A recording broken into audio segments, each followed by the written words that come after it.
요게 좀 찜찜한 얘기입니다. 블랙락 CEO가 주식을 지금 매도하고 있거든요.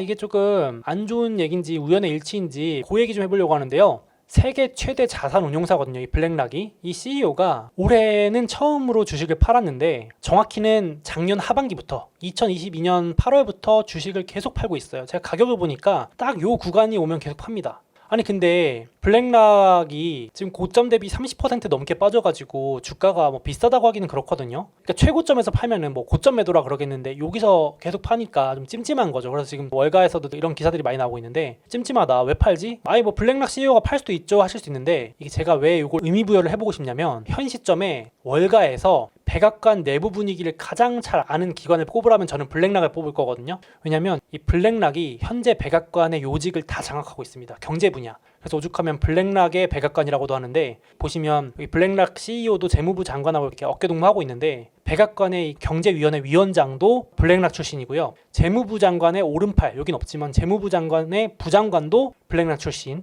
부통령의 경제자문조차도 블랙락 출신입니다. 원래 요게 골드만삭스 출신들이 다 장악하고 있었는데 바이든 행정부 때 블랙락이 다 들어갔거든요. 그래서 제가 이제 블랙락이 말하는 걸 좀 유의 깊게 봐요. 근데 이렇게 분위기를 잘 아는 블랙락 CEO가 그러니까 정보라면 지금 끝판왕인 이 블랙락 CEO가 주식을 자꾸 파니까 이제 한번 유의 깊게 보자는 거죠. 의미부여를 한번 해보는 겁니다. 참고로 지난주에 블랙락 CEO가 실적 발표하면서 자기네 기업들 좋다 그래놓고 본인은 슬쩍 매도를 하고 있는 게 그것도 이제 좀 찜찜한 거죠. 아니 돈이 들어오고 있다. 증시가 회복하면서 자금이 유입되고 있어서 우리 기업 좋다 그러더니 자기는 또 주식을 홀라당 매도하고 그래서 블랙락 CEO가 뭐라 그랬나 봤더니 지금 가장 높은 주식 매도의 원인으로 꼽히는 게 역시 금리 인상, 더 높은 폭으로 금리가 올라갈 거라는 전망이 제일 확률이 높다고 보여지고 있습니다. 그러니까 블랙락 CEO는 안 그래도 계속해서 말했거든요. 연준이 금리 더 올린다. 그러니까 이번 주에도 또 그러더라고요. 자기는 분명히 말했다.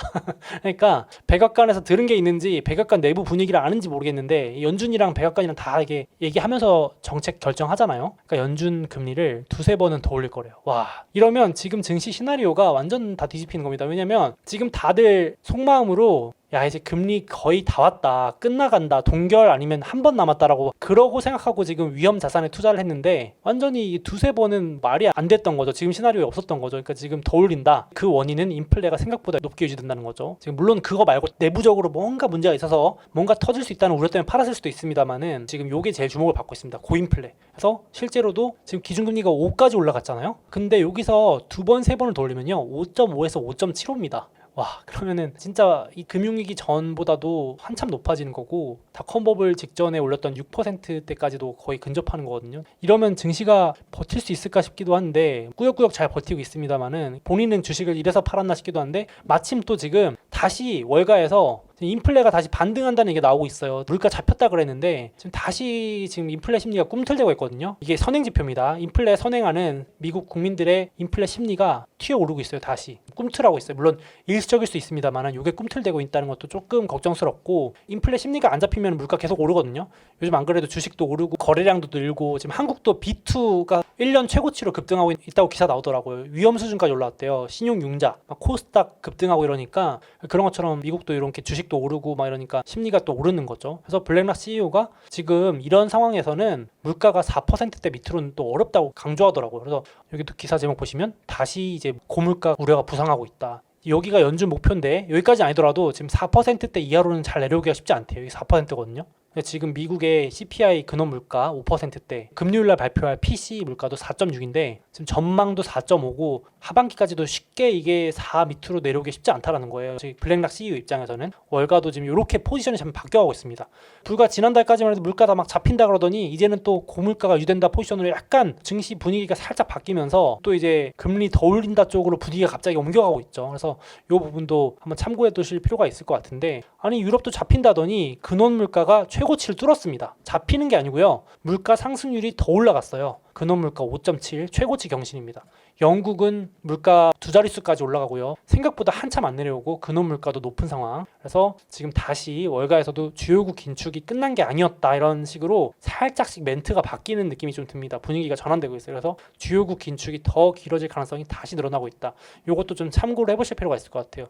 제가 봐도 불과 한 달 전만 해도 다 끝났다라는 얘기가 지배적이었는데 또 이렇게 분위기가 약간 바뀌는 부분입니다. 근데 오늘 제가 딱 영상을 찍는 시점에 한국도 통계청에서 발표했거든요. 근데 근원 물가가 잘 안 떨어지더라고요. 여기 보시면 주황색인데 4월 23일에 발표한 한국의 핵심 물가 상승률은 4%대. 근데 이제 지금 한국도 정부에서 물가를 억지로 약간 누른다는 말이 많잖아요. 지금 전기료도 반발이 심하니까 인상도 계속 연기한다는 얘기 나오고 있고, 이런 것도 이제 인상 못하고 있는 상황이고, 기름 가격도 지금 국제유가 오르는데 막 70불, 80불 잠깐 왔다 갔다 하는데 기름에 대한 세금도 유류세도 억지로 깎아서 물가를 누른 상황이었거든요. 근데 이것도 좀 연장입니다. 그러니까 계속 이제 미루면서 물가 누르는 것도 한계가 있다. 그래서 어떤 기사에서는 이제 후폭풍 어떻게 할 거냐, 지금 계속 미루고 있는데 이것도 한계가 있다. 나중에 어떻게 할 거냐, 이런 기사도 있는데, 지금 한국만 그런 게 아니고 일본도 정부에서 전기료 뭐 이런 보조금 지원해주면서 물가 억지로 누르는데도 이번 주에 근원 물가 최고점 또 돌파했습니다. 3.8. 물론 전 세계에 비하면 낮지만 일본 입장에서는 이거 40년 최고치를 계속 넘고 있는 겁니다. 그러니까 물가에 대한 불만이 지금 막 폭주하고 있다고 하죠, 일본도. 그래서 지금 일본도 금리 기조를 바꿀 수도 있다는 얘기가 계속 나오는 겁니다. 이거 계속 돈 푸는 게 맞나? 이제 금리 인상으로 돌려야 되는 거 아니야? 이런 얘기도 나오고 있습니다. 그러니까 지금 한국만 그런 게 아니고 일본도 그러고 주요 국가들이 지금 인플레 얘기가 다시 나오고 있다. 그래서 그런지 지금 연준에서 강경파를 맡고 있는 블러드도 저번에 분명히 괜찮다고 하더니 이제 다시 3번 올려야 된다고 또 말을 바꿨습니다. 말을 너무 바꿔서 저도 이제 뭐 좀 너무 그렇긴 한데, 지금 분위기가 또 이렇게 돼가지고 이제 은행 위기가 잡혔기 때문에 괜찮다는 겁니다. 침체는 월가의 희망사항일 뿐이다. 그러니까 주식 투자하는 사람들은 지금 월가는 침체를 간절히 기다린대요. 차라리 침체가 오면 이제 금리를 더 못 올릴 테니까 그건 주식한테 좋은 일이 맞는데, 이제 연준 입장에서는 이거 너네들 희망사항이다. 주식이 오르길 바라니까 너네들 금리 인하해야 주식 오르니까 그러는 거 아니냐. 근데 아니다. 지금 택도 없다라고 다시 한번 못을 박았습니다. 5.75까지. 기가 막히게 또 블랙락의 CEO랑 포지션이 비슷하죠. 2-3번. 3번이라고 또 강조를 했고, 그래서 지금 금리 인하 전망도 점점 밀리고 있습니다. 오랜만에 보시는 분들도 계실 텐데 5월 달에 5.25로 금리 인상한 이후에 원래는 막 6월, 9월에 내린다 이런 게 지배적인 전망이었는데 지금 거의 11월, 올해 연말까지 못 내린다로 지금 증시에서 전망이 점점 바뀌고 있습니다. 보이시죠? 그래서 지금 이 상태로 가면 증시의 패배인 거죠. 시장의 패배입니다. 원래는 연준이 금리 얼마나 버티나 보자 이러면서 버텨봐야 뭐 5월, 6월 동결하고 하락하겠지 그랬는데, 원래 이렇게 하락이었는데 지금 동결하다가 이러다가 내년으로 진짜 밀릴 수도 있을 것 같아요. 만약에 하반기에 별 일이 안 터지거나 생각보다 미국 경기가 잘 버티면은 진짜 이렇게 가는 거죠. 연준의 말대로 이렇게 인플레 잡힐 때까지. 그래서 이 부분도 좀 참고하실 필요가 있겠다. 그래서 블랙락 CEO가 이렇게 됐을 때 주식이 조금 부진할 수 있으니까 판 건가 싶기도 하고요. 아니면 제가 모르는 뭔가 있을 수도 있겠지만, 그래서 한번 얘기를 해봤고, 그래서 이번 주에 또 CT 이런 월가에서 지금 중앙은행들 다시 긴축 모드로 돌아가기 때문에 지금 증시 랠리 1분기에 했던 증시 랠리도 종료될 가능성이 높다라는 얘기를 또 부정적으로 하는 겁니다.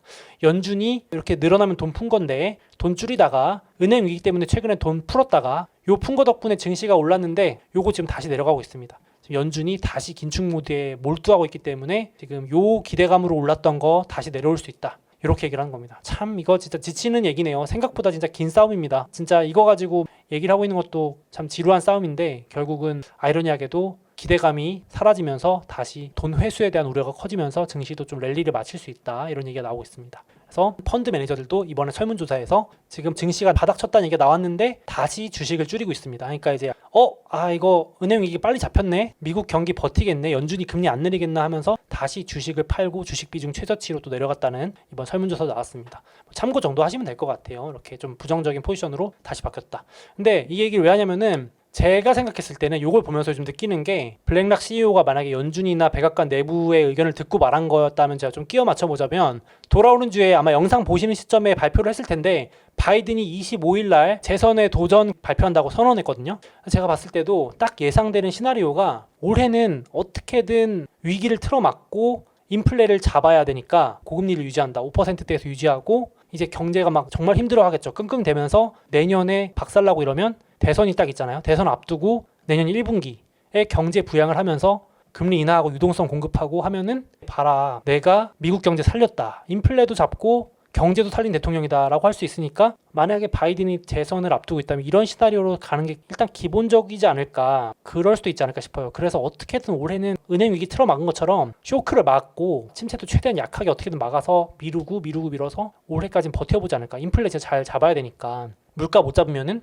재선도 저 멀리 날아가니까 이건 바이든이 아니더라도 누가 그 자리에 와도 그렇게 하려고 하지 않을까 싶어서 요 시나리오대로 가면은 올해는 주식이 약간 하반기까지 좀 부진하다가 박스권이나 이렇게 좀 바닥권에서 머물러 있으니까 하반기까지 모으다가 이제 내년에 상반기에 막 유동성 공급하면서 증시 랠리를 한번 노려볼 수 있지 않을까 싶기도 해요. 내년에 경제 부양하면서. 그래서 여기 오른쪽 그림도 보시면 이게 경제를 한 장으로 표현한 그림인데 전 너무 공감되거든요. 여기 보면은 작아서 안 보이실 수도 있는데 여기 경제가 약하면 돈 풀고 인플레이션이 올라가면 금리 올려서 이제 경제를 또 다시 랜딩 떨어뜨려서 침체로 빠뜨리고 침체가 나오면 다시 금리를 낮춰서 경제를 살리는, 요게 귀엽게 표현됐지만 경제를 한 장에 요약해주는 짤인 것 같은데, 요 시나리오대로 가면은 올해는 상당히 재미없는 장이 계속 이어지는 거 아닌가 싶기도 합니다. 여름이나 하반기까지 이렇게 돼서 그런 지루하고 긴 싸움이 될 수도 있겠다 싶기도 합니다. 주식하는 사람들 다 재미없게 만드는 게 또 연준의 어떻게 보면 인플레 잡기의 한 노력일 수 있으니까 이것도 한번 참고하시면 좋을 것 같고, 마침 모어스탠리 CEO도 이번에 아주 비슷한 말을 하던데 인상 깊은 말이,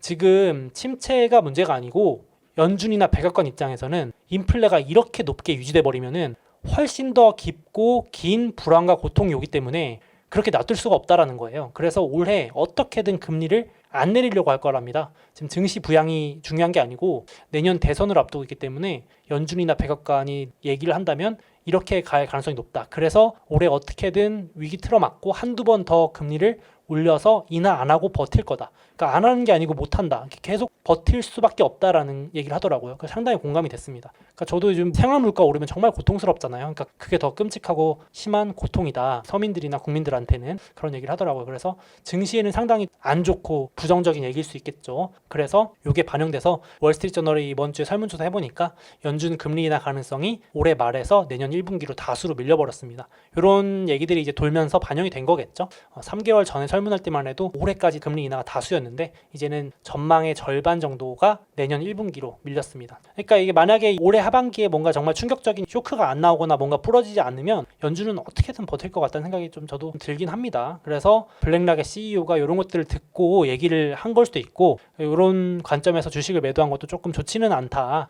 좀 부정적으로 본 건가 싶기도 합니다. 물론 우연의 일치일 수도 있습니다. 이거는 뭐 끼워 맞출 수도 있는데 생각보다 조금 더 긴 싸움이 될 수도 있다라는 생각도 드네요. 그래서 돌아오는 주 금요일날, 영상 보시는 시점에 금요일날 물가가 정말로 이렇게 고물가가 유지되는지, 아니면 지금 인플레 잡힌다는 얘기도 많잖아요. 그래서 제가 오늘 한 얘기가 아니라 유가도 급락하고 3%대로 물가가 확 내려와 준다면은 이런 블랙락 CEO의 얘기도 다 틀린 게 되는 거니까 다른 시나리오가 펼쳐지겠지만은 지금 월가 전망은 물가가 생각보다 안 잡힌다라는 쪽으로 조금 다시 또 기울고 있네요. 그래서 인플레 우려 재부상하는 부분도 변화가 있었다, 참고하시면 좋을 것 같습니다. 그래서 정말 재미없는 장세지만은 지금 개별 종목은 난리 났는데 증시 자체는 진짜 1년 넘게 박스권이라고 보시면 될 것 같아요. 그래서 이렇게 당분간은 계속 될 것 같습니다. 요즘 뭐 웬만한 뉴스 나와도 증시가 움직이질 않네요. 그래서 재미없는 장세에 개별 종목 장세가 될 것 같아요. 그래서 떨어질 때 저가 매수로 접근하시는 게 더 나을 것 같습니다. 추격 매수보다는. 그래서 오늘은 이렇게 고물가 고금리 지속 될 수 있다라는 얘기가 또 나온다.